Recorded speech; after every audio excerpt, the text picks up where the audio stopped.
नमस्कार दोस्तों, मैं समीर भटनागर आज आपको YouTube चैनल पर पंच महापुरुष योग के बारे में बताने वाला हूँ। कल हमने बात करी थी राजयोग की। उसमें पंच महापुरुष योग बहुत इम्पोर्टेंट होता है। इसमें क्या क्या चीज़ें हैं ये मैं आपको बताता हूँ। और ये मंगल, बुध, बृहस्पति, शुक्र एवं शनि द्वारा बनाए जाते हैं योग ये। और ये योग जो बनते हैं वो पंच महापुरुष योग कहे जाते हैं। जब ये ग्रह लगन अथवा चंद्रमा से केंद्र में अपनी उच्च राशि अथवा स्वराशि में स्थित होते हैं तो इन योगों का निर्माण होता है। चंद्रमा और सूर्य को इसमें शामिल नहीं किया जाता है। राहु और केतु को भी शामिल नहीं किया जाता है। इसमें सबसे पहले हम बात करेंगे रोचक योग की। यदि मंगल अपनी उच्च राशि में हो यानी कि मकर में हो या स्वराशि का हो, लगन या चंद्रमा से केंद्र में हो तो रोचक योग बनता है। इस योग में जन्मा जातक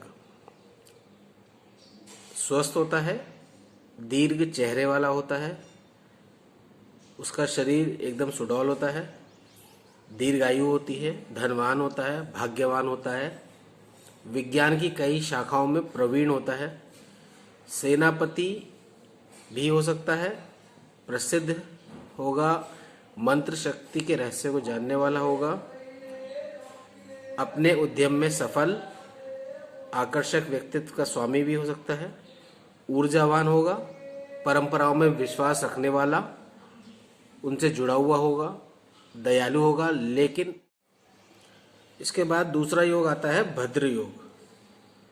भद्र योग बुध द्वारा बनता है।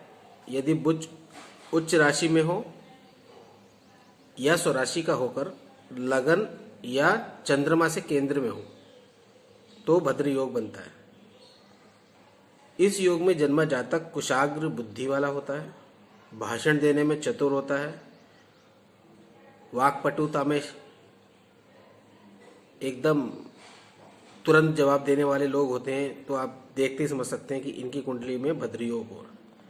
वैभवशाली होंगे, उच्च पदाधिकारी होता है, देखने में आकर्षक होता है, अच्छे कर्मों में लिप्त होता है। कभी भी आप इनको गलत काम के लिए कहोगे तो ये हट जाते हैं वहाँ से।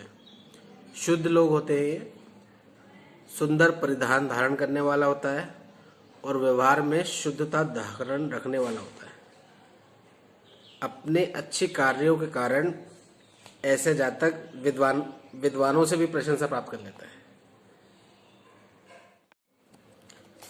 इसके बाद तीसरा योग आता है हंस योग। यदि बृहस्पति अपनी उच्च राशि कर्क में हो या स्वराशि हो धनु में या मीन में होकर लगन या चंद्रमा से केंद्र में हो तो हंस योग बनता है। इस योग में जन्मा जातक सुंदर और सौम्य शरीर वाला होता है, राजा के समान होता है, हाथ पाँव में शंख के निशान इनके मिलते हैं, कमल आदि शुभ चिन्हों वाला भी होता है, उत्तम भोजन करने वाला, भोजन बहुत पसंद होता है इस व्यक्ति को, नैतिक मूल्य वाला होता है, श्रेष्ठ कार्य करने वाला होता है और सज्जनों के द्वारा प्रशंसनीय व्यक्ति होता है। अब बात करेंगे चौथे मालव्य योग की। ये शुक्र द्वारा योग बनता है। यदि शुक्र अपनी उच्च राशि में, शुक्र होता है मीन राशि में उच्च का, या स्वराशि का, स्वराशि में होता है मतलब वृष में हो या तुला में हो और लगन या चंद्रमा से केंद्र में हो तो मालव्य योग बनता है। इस योग में जन्मा जातक धैर्यवान होता है, अच्छा भोजन खाने वाला होता है, देखने में बहुत सुंदर होता है, प्रसन्नमुख होता है, शांत चित्र होता है, पुत्र एवं स्त्रियों के सुख से युक्त होता है, अच्छे वाहनों का सुख भोगने वाला होता है और वृद्धि की ओर अग्रसर और कलात्मक रुचि वाला होता है। और अंत में 5वां योग बनता है शश योग। ये शनि द्वारा बनता है। शनि अपनी उच्च राशि तुला में हो या स्वराशि मकर में हो या कुंभ में हो, लगन या चंद्रमा से केंद्र में हो तो शश योग बनता है। ये इस योग में जन्मा जातक अत्यंत प्रभावशाली होता है, भू संपत्ति के स्वामी या राजा या धनवान होता है। नौकरी भी अगर ये करता है तो उसकी पदोन्नति राजा के बराबर होती है। उसकी लगातार प्रमोशन पर प्रमोशन होते हैं। मेहनती बहुत होता है और कई व्यक्ति उसके अधीन कार्य करते हैं। ये इस योग की सबसे अच्छी पहचान है। शश योग में शनि तुला राशि में जब भी होता है तो उसकी दृष्टि जिस जिस भाव में पड़ती है